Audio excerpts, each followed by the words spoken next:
হে everyone, কেমন আছো সবাই? আজকে বেশ ভালো রোদ উঠেছে, তবে গত 3-4 দিন ধরে যা বৃষ্টি হচ্ছিল ভাবছিলাম লন্ডনটা এবার পৌঁছে না যায় বৃষ্টিতে। আজকে আবার আমার আই টেস্টের অ্যাপয়েন্টমেন্ট নেওয়া আছে, বেরোতে হবে। ভালোই হয়েছে রোদ উঠেছে। আর জানলাগুলোতে দেখেছেন কীরকম কনডেনসেশন জমে গেছে, তাই প্রমাণ যে ঠান্ডা পড়ছে। এই এখন সকাল 8:10 আর এখনকার টেম্পারেচার 6 ডিগ্রি। চলে এসেছি আমাদের বাড়ির সামনে ওই আই চেক আপ সেন্টারটাতে। যেহেতু সোম আসেনি, আমি একটু ভয়ে ভয়ে ছিলাম, কারণ এখানকার সব নিয়মকানুনগুলো আলাদা আলাদা। আমি ঠিকঠাক বুঝতে পারবো কিনা বুঝতে পারছিলাম না, কিন্তু দেখলাম না, সবকিছু বেশ স্মুথলি এগোচ্ছে। এখানে যেহেতু হেলথ কেয়ারটা ফ্রি, আমার ধারণা ছিল আই টেস্ট করার জন্য হয়তো আমাকে ফিস দিতে হবে না, কিন্তু আই তিত এগুলো চেক আপ বা ট্রিটমেন্টের জন্য আমাদেরকে ফিস দিতে হয়। যখন অ্যাপয়েন্টমেন্ট নিচ্ছিলাম ডক্টরে, তখন ওখানে দুটো অপশন ছিল, নর্মাল আর অ্যাডভান্স চেক আপ। আমার যেহেতু জাস্ট ইয়ারলি একটা চেক আপ, তাই আমি নর্মাল চেক আপটাই বুক করেছি। ফার্স্ট রাউন্ড টেস্টটা কমপ্লিট হয়ে গেছে জুনিয়র ডক্টরের কাছে। এখন আমি ফ্রেমগুলো একটু দেখছি। ফার্স্ট রাউন্ড টেস্টটা আমার একটা অন্ধকার ঘরের মধ্যে করল। এরপরে যাবো সেকেন্ড রাউন্ড। আমি একটা একটা করে ফ্রেম দেখছি, আর যেগুলো পছন্দ হচ্ছে সেগুলো ফটো তুলে সোমকে হোয়াটসঅ্যাপে পাঠাচ্ছি। ম্যাট ফিনিশের ওপর এই কালারটা বেশ পছন্দ, কিন্তু ফ্রেমটা এত বড়, মুখে একদমই মানাচ্ছে না। সেকেন্ড রাউন্ডে ডক্টর যখন টেস্ট করলেন, তখন পিচকিরির মতো একটা মেশিন ছিল, ওই আই টেস্ট মেশিনের সঙ্গে চোখের মধ্যে কিছু একটা মেডিসিন পাম্প করলেন।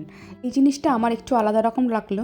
পাওয়ার চেক করার পর আমার চোখে চশমার মতো একটা মেশিন পরিয়ে দিল, আর যিনি ডক্টর ছিলেন তিনি ওনার ল্যাপটপ দিয়ে ওই মেশিনটাকে কন্ট্রোল করছিলেন, ল্যাপটপে প্রেস করছিলেন।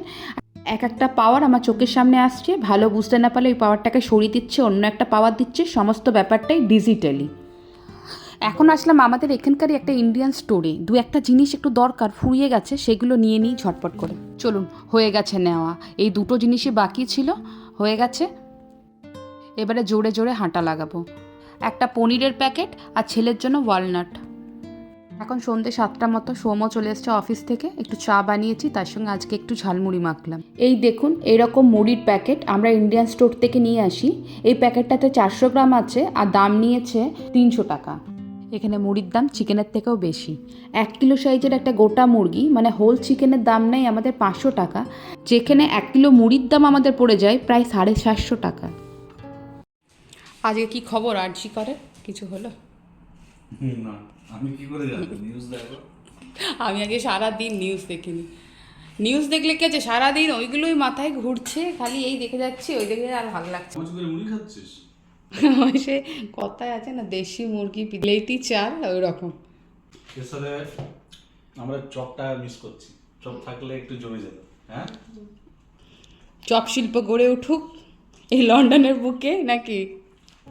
চলুন, ওরা ঝালমুড়ি খেতে থাকুক, আমি রাত্রে ডিনারটা রেডি করে নিই। আজকের ডিনারে বানাচ্ছি মেথি শাকের পরোটা। ছেলে যেহেতু একদমই শাকসবজি খেতে চায় না, পরোটাটা আজকে মেথি শাক দিয়ে বানাবো।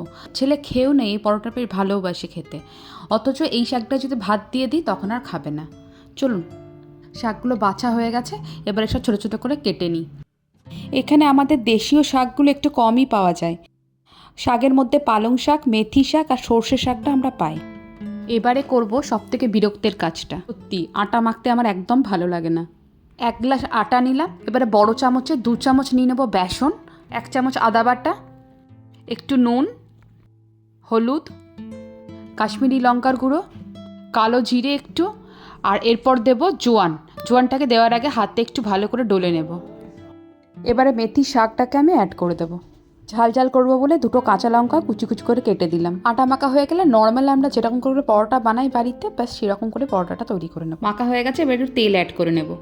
আজকের ভিডিওটা তাহলে এখানেই শেষ করি। যদি ভিডিওটা ভালো লাগে ফলো আর সাবস্ক্রাইব করতে ভুলবেন না কিন্তু। খুব শিগগিরই আসছে একটা নতুন ভিডিও নিয়ে, ততক্ষণের জন্য টাটা।